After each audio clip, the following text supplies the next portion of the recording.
Her name is Sharmila Tagore, world known. Please help me welcome her to Vancouver. How are you doing? Very good, thank you. So we must thank you for the sunshine. We've had nothing but dreary weather. I believe so, but I'm very happy about the weather. When you decided to come to Vancouver, had you heard about Vancouver at all? Well, I like to keep in touch with the world, and yes, of course I've heard about Vancouver, but strangely I've never been here. I've been to Toronto and Montreal and Victoria, right. Calgary. Victoria as well, but not Vancouver. And not Vancouver for some reason. We almost came here because there was a shooting. There was a film being made with Akshay Kumar and Aisha Takia. Right. And I played a small part in that. And they were going to shoot in Vancouver, right. but I don't know what happened last minute. The shooting got postponed. Postponed. It never happened. Your life is something that we're going to talk about today, and everybody knows a lot of stuff about your films, about your life. But I wanted to hear from you the journey from your first film to now. Do you believe in destiny? Was it destined to be, you were destined to be in films? I don't want to put it like that, because yes, there is always an element of luck, but the opportunity that came my way, which changed my life, my entry into the film world, was a matter of luck, I think. It was chance, most certainly. Satyajit Ray was casting for his third film, third of the trilogy, Opur Shangshar, and he wanted a very young person to play the child bride of Oppu. And he has its scouts in front of all the schools, so wherever young people would be available, would be seen. So one of them must have seen me and must have followed me home, or anyway, he contacted my father and wanted to know if I'd be interested. And those days, films were not quite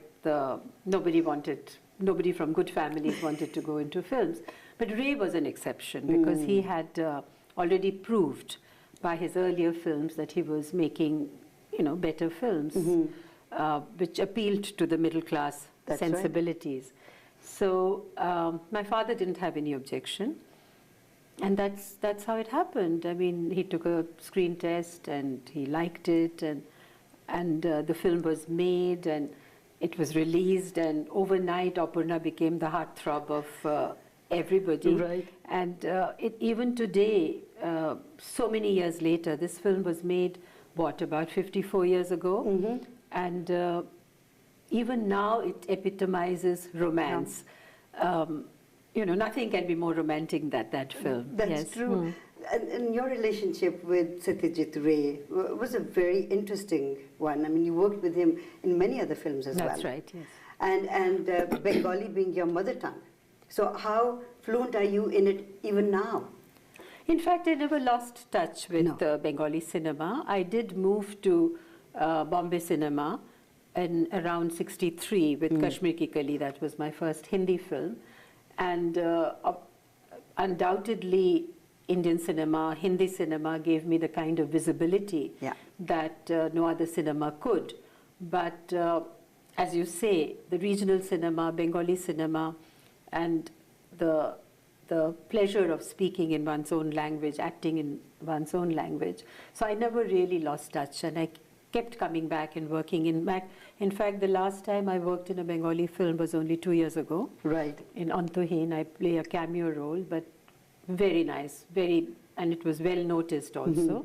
And I do a lot of stage recitals of Tagore with Soumitra Chatterjee, another wonderful Bengali actor. So I have not lost touch with my language at all. That's fantastic. I speak it very well, thank you. Good. I wish I could speak Bengali, but I have worked with some fantastic Bengali people. I was mentioning to you at the BBC, I used to work with Himanshu Kumar Bhaduri. Yes. Jaya's uncle. And so when he would be in a very angry mood, he would say something in Bengali, but it sounded like he was being sweet to me. Such a sweet It's a lovely language. But I know my Bengali roots because when I have to do my tables, yes, You know, Oh, okay. I always do that in Bengali. Okay, it's and it's sort easy. of, my children get so, they're very amused because, you know, when I'm Yes. doing that. Two into two and- yes, and that's things like always that. in Bengali. The films have given you mentioned visibility throughout India, throughout the world, in fact. That Bombay film industry has grown. I mean, it's a world-known industry. People love to come to Bombay to make films and take stars from there. It still is doing the same kind of films that it was doing 40 years ago. Do you think it should continue doing that? Because it has that sort of a persona? Yes, Bombay film industry has grown a lot. And the reason for that, the marketing is much better, the distribution is much better, the money is in place. Right. So all those aspects are in order, and and that is helping the industry a lot. And there is a lot of work. And unlike Europe, where Hollywood is affecting their business, Indians are not facing that, because wherever there are Indians, the diaspora and the home audience supports their own film. And cinema is very, very popular, has always been. Indian people are passionate about their cinema, like the British are about their theatre. Yes. So cinema comes first as an entertainment. So it has the necessary support. But when you're talking about content, that's also another problem, because unlike Iranian films, unlike Chinese film, who are so dependent on the international audience, we are not. We have a captive audience at home. Right. And as you know, India lives in many centuries. India is a huge place.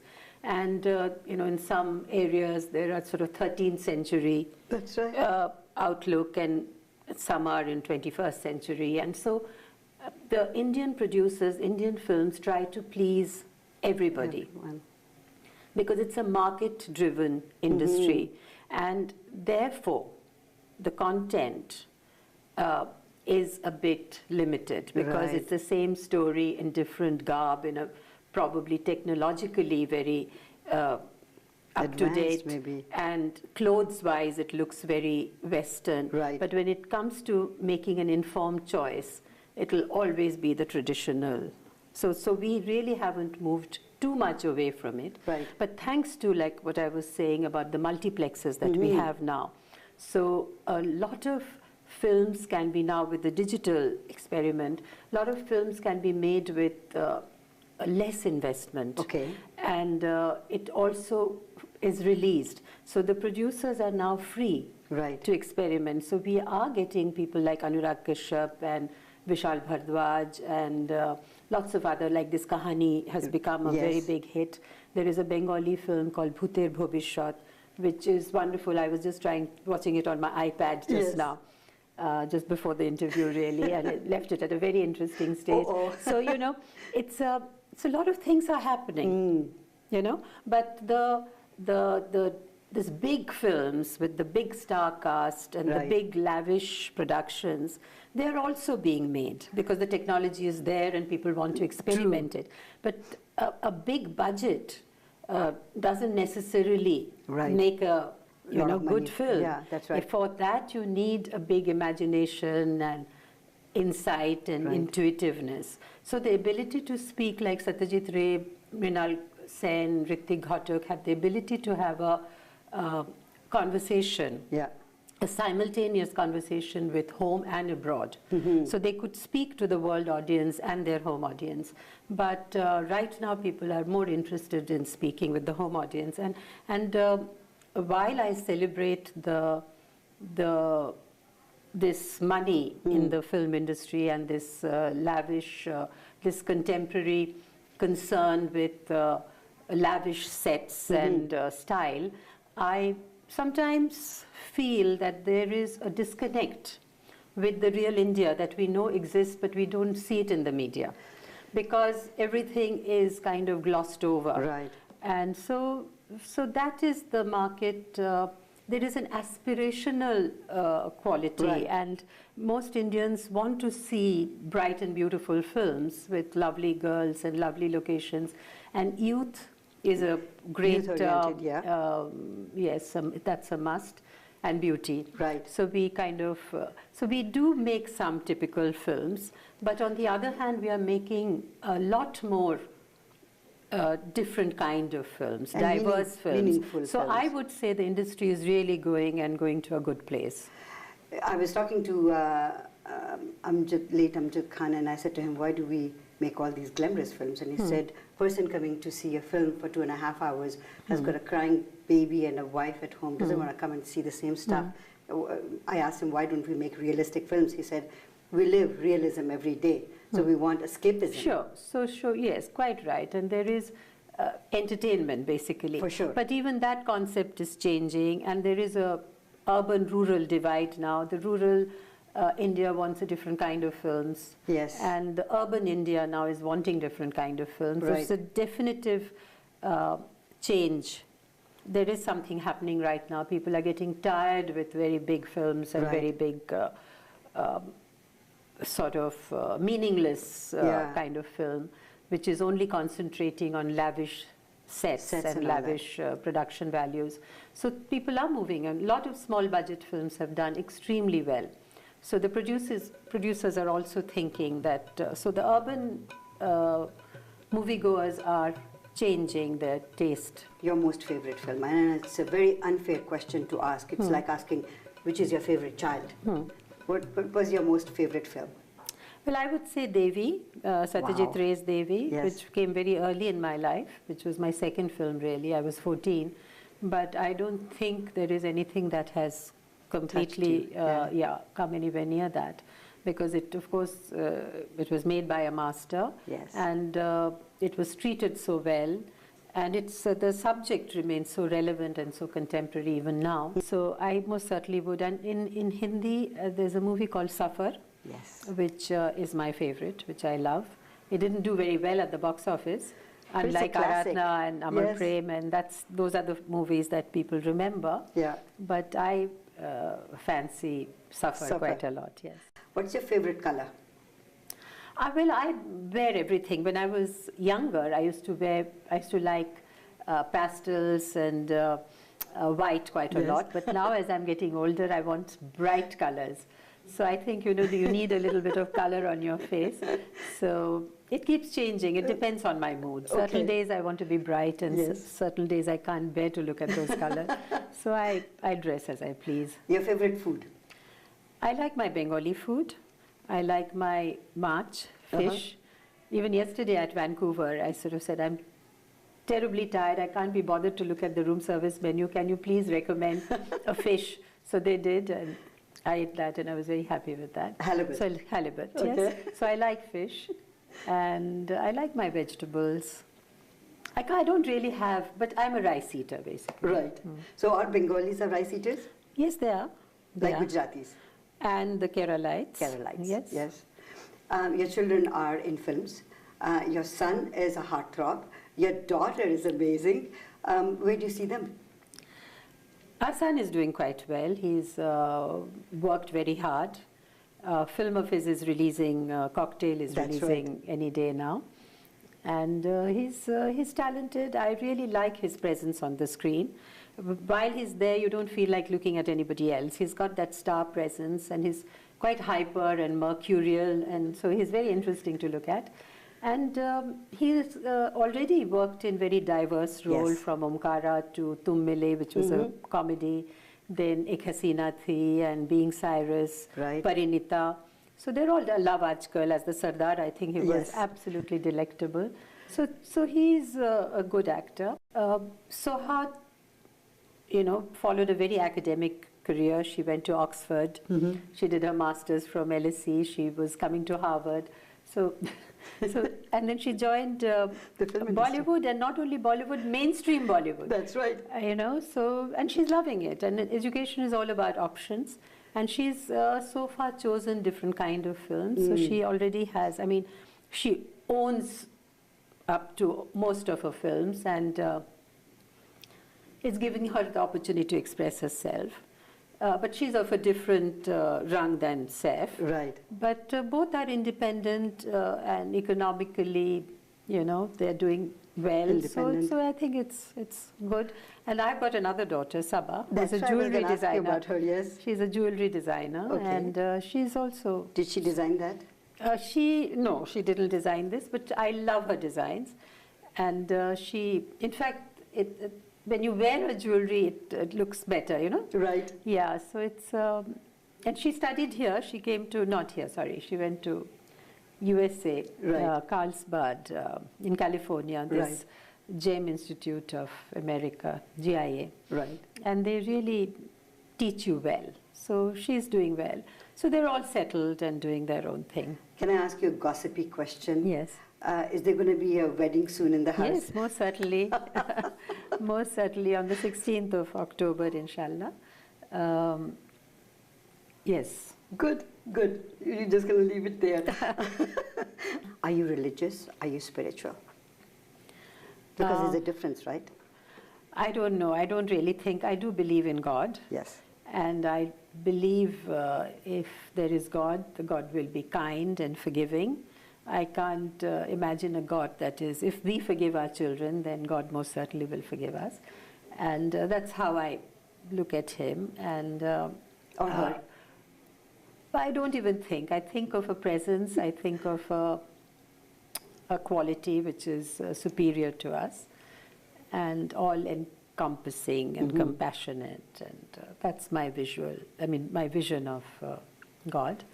Other than that, I don't believe in too many rites and practices and today's concept where religion divides more than unites. Yes. And in the name of religion, so many terrible things are happening. Right. I saw a lovely film called Where Do We Go From Now? Nadine Labouki's film. She's a Lebanese actor, and she's directed this film. Right. And it's so relevant and wonderful. And in fact, a lot of discussions about the human rights groups, and they're all discussing. And it makes a very relevant point on religion. And by definition, all religion are different from each other. Right. But fundamentally, also it's saying the same thing, basically. And yet, the effect of religion has been so divisive and so violent and so, not now, even during the Protestants and Catholics killing each other, etc. So this compassionate nature of religion is what we have to find, that really unites and not divides. As the ambassador of UNICEF, how hard do you have to work? As much as I want to. Yes. There is no demand as such, but as you know, we live in India and there is so much to do. There is so much malnutrition, lack of education, lack of potable water, lack of awareness vis-a-vis hygienic conditions. So there is a lot to do, and children, of course, are so precious. And I'm so happy that UNICEF gives me the opportunity to interact and to speak up for the children wherever and whenever it's necessary, and we do that. And we go to Bihar, and I work with HIV and AIDS orphans, infected and affected, and as well as education, girl-child education. Right. These are the two areas that we are working. And recently I was in Ranchi, and we are wanting the pregnant mothers to go to the institution. We are promoting institutional delivery. The government of India is also. And not just institutional delivery, safe delivery. Safe delivery, yeah. So, because if you get to the hospital on time, you save, we are talking about 2 lives here, mother and child. Mother and child, yeah. So there are lots to do. And I find that very, very satisfactory. Great. Where do you see yourself after this role? What do you want to do? I take one day at a time. Good so it's there's so much to do, and I've done, and there are new challenges on the horizon. Things happen, and you take one step forward and you go to another zone. Like I'm doing a lot of stage things, as I told you, which I'd never done before. And